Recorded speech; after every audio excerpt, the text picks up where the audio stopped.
Well, moving on, Essex Police have been accused of an appalling attack on free speech after launching an investigation into the Telegraph journalist Alison Pearson for an alleged non-crime hate incident. Wrap your head around that statement. Well, speaking on GBNews yesterday, she revealed she will probably have a meeting with Home Secretary Yvette Cooper on the issue. Now, several high-profile individuals have also been reacting to the news, including Elon Musk, who called it insane. Well, let's get the thoughts now of the founder of Fair Cop, Harry Miller. Harry, thank you for joining us. You had a similar experience to this, didn't you? Would you like to just tell our viewers what happened to you? Yeah, it was 2019 when, on the basis of a single report from a political activist, the police, Humberside Police, investigated me for tweeting some gender-critical stuff, including famously a limerick.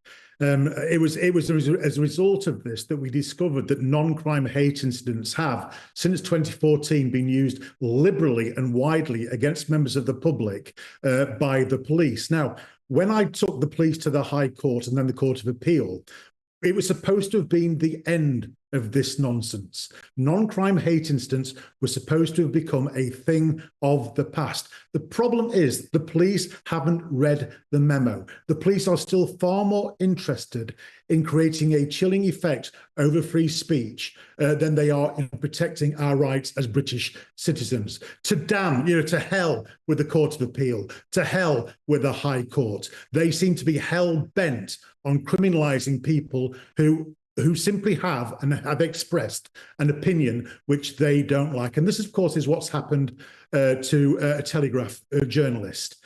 I cannot begin to stress how Stasi-like this is. In my case, the High Court judge said, we do not have in this country a Stasi, a Checker or a Gestapo. Well, it seems that that judge was wrong, because we certainly do have a Stasi, a Checker and a Gestapo now. And it's all well and good, Number 10 saying they don't want to comment. But unfortunately, that boat has sailed. In the summer, Keir Starmer was absolutely stirring up hate speech by criminalising anybody who had a say about the Southport riots. And then Yvette Cooper has flown in the face of the courts and encouraged police officers to start once again recording non-crime hate incidents against the members of the public. I myself am being summoned to a police station next week to be investigated for, I have no idea what, but apparently I've been accused of something under the Online Safety Act. So that's me. We've had the Telegraph journalist. I also read today that Maya Forstatter, the founder of Sex Matters, has also been investigated by the police. This is a rout of people who have conservative opinions. This is a Stasi police force which is going around and rounding up anybody who dares express an opinion which our crazy woke government does not like. We are in a terrible situation here, and it's time to fight back. I don't know how we do that, because going to court is incredibly expensive, but enough is enough. We've got to stop making the police pay for knocking on journalists' doors, for knocking on the door of Sex Matters founder, and for knocking on my door for simply saying something that the establishment doesn't like. Harry Miller from Fair Cop, thanks very much for coming on today and sharing what happened to you, and also that news about more people facing these non-crime hate incident investigations. I still really can't wrap my head around just the term NCHI, but there we are. And you just wonder how on earth this has happened, because nobody joins the police force in order to police Twitter. But you hope not. You hope not. I mean, people want to contribute to society, to arrest criminals, surely, but something's going wrong in the training or the guidance to police officers, that they're focusing on these crimes rather than shoplifting and burglary and other actual crimes. I'm convinced there must be loads of police officers really frustrated with this, very keen to go out, tackle robberies, burglaries, be on the street, on the beat, keeping an eye and maintaining the peace, but instead have their time get set into a car, drive up to somebody's house and knock on the door. And a really good point that Alison Pearson made yesterday was that the knock on the door happened on Remembrance Sunday, the very day where we commemorate all the young men who gave their lives so that we could have freedom of speech. And yet suddenly it seems that that's under threat. Very worrying. Well, Essex Police have released the following statement. They've said that Essex Police cuts crime. There were over 9,000 fewer reported offences in last year, 20,000 fewer than 5 years ago. Our officers and staff, some of which are military veterans, work 24 hours a day, 7 days a week to keep the public safe and investigate crime. We police without fear or favour, and when a crime is reported, we investigate. That's what we do, and that's what the people of Essex expect. There has been a large amount of false reporting about an ongoing investigation, and the force has registered complaints with IPSO.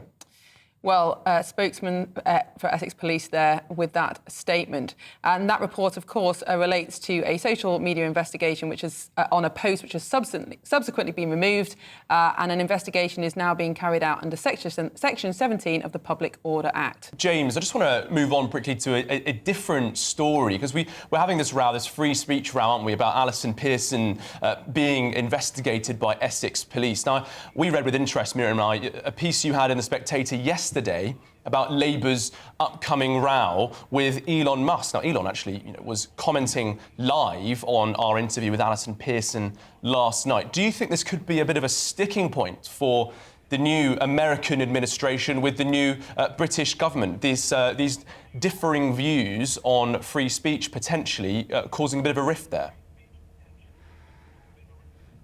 Certainly, Charlie, and I think that you look, for instance, at the cabinet composition this week, the fact that Elon Musk has been on calls, as far as we know, with President Zelensky, and I think is also the Prime Minister of Lithuania. He's clearly going to be someone who is playing a role and an influence, all of that. And obviously, everything that Elon Musk is saying about the Labour government is probably going to be fed into the Trump ecosystem. So Labour really have got this problem. How do you deal with a problem like Elon Musk?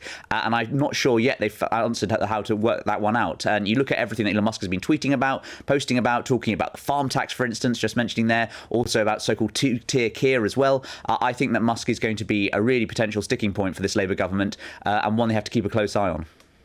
Clearly, this debate about free speech and the use of Twitter is very live amongst the Westminster community. But do you think it's starting to gain traction amongst ordinary voters? I mean, certainly when I was standing for election this year, knocking on voters' door, it was not something that came up very often at all. Unless people were really, really engaged in politics, it wasn't a primary concern. But do you think something as high profile as this, a popular, well-known journalist being almost arrested, interviewed for something that she doesn't even know what she said, do you think it will start to gain political salience?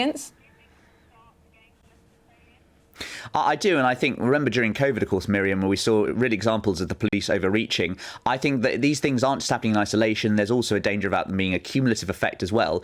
And you're right, perhaps it is not sort of the same thing as the bread and butter issue. But I do think that if Labour is seen as a government that embraces authoritarianism, that can pay a price. Just like Tony Blair, by the end of his government, was seen as an increasingly authoritarian, out-of-touch Prime Minister. The danger is Labour does the same thing while also joining that with incompetence as well. So incompetent policing, as I say, it goes back to the point that Elon Musk, the criticism he was making about being two-tier. At GB News, we are proud to stand for you, for the Britain that you love, and for the values that you believe in. We are your fearless champions, but we need your support. From just £5 a month, you can make sure that your views are always heard.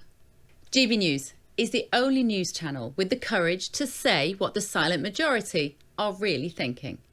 If it matters to you, it matters to us. Join thousands of members and become part of the GB News community today. Go to gbnews.com/support.